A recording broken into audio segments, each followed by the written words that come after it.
Music as occupation in recovery. Music does not make people virtuous.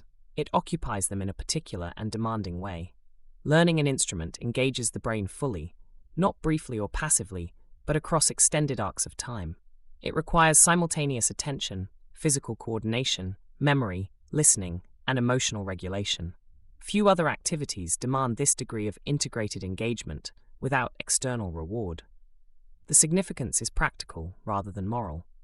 When the mind is deeply occupied, certain impulses struggle to dominate, not because they have been forbidden, but because the available space for them has narrowed.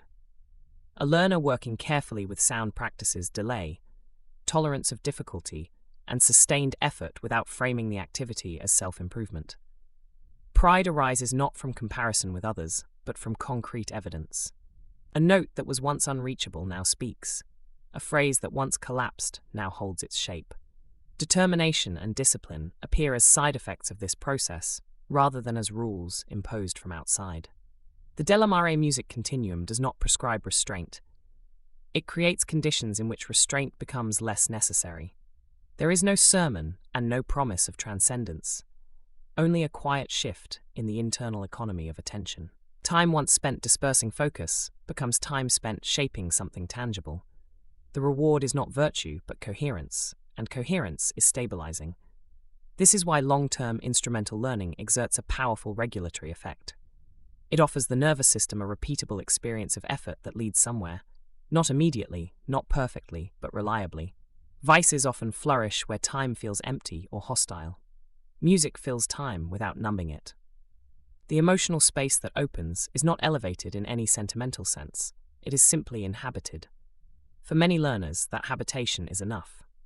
Recovery itself is frequently spoken of as a destination. In practice, it is a process of reoccupation. Whether the precipitating cause is addiction, trauma, neurological injury, prolonged stress, or breakdown, the underlying difficulty is often the same. The mind has lost safe, structured ways of inhabiting time. Attention becomes fragmented or compulsively fixed. The nervous system oscillates between hypervigilance and collapse. Instrumental practice addresses this not symbolically, but mechanically.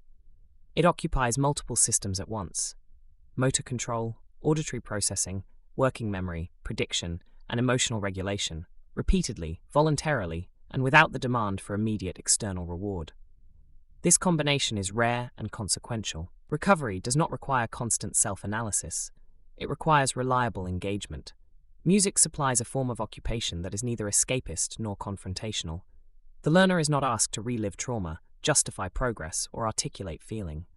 They are asked simply to attend, to sound, to timing, to physical sensation. Over time, this sustained attention rebuilds tolerance for effort and continuity. The repair is cognitive rather than metaphorical.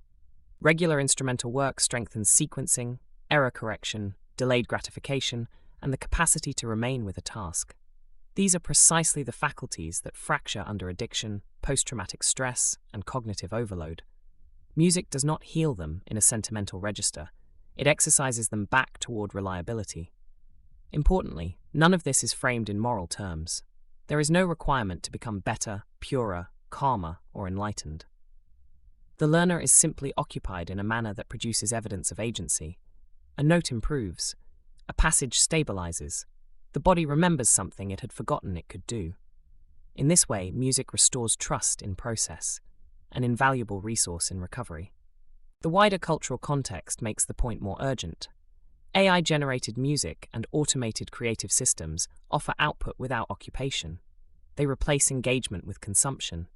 Sound arrives without effort, and the act of making is increasingly abstracted from human labor. The result is a subtle but serious risk. People are left with time, yet without structured ways of inhabiting it. Attention becomes surplus. The unoccupied mind seeks stimulation rather than meaning. For some, that vacuum is merely uncomfortable. For others, it can become dangerous.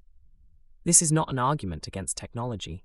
It is an argument for the deliberate preservation of human practice. Learning an instrument remains one of the few activities that reliably absorbs time without numbing it. It demands patience without enforcing obedience. It rewards effort without guaranteeing success. It restores a sense of progression that cannot be automated or faked. In recovery terms, this is of particular value. Music does not replace therapy, medication, or social support.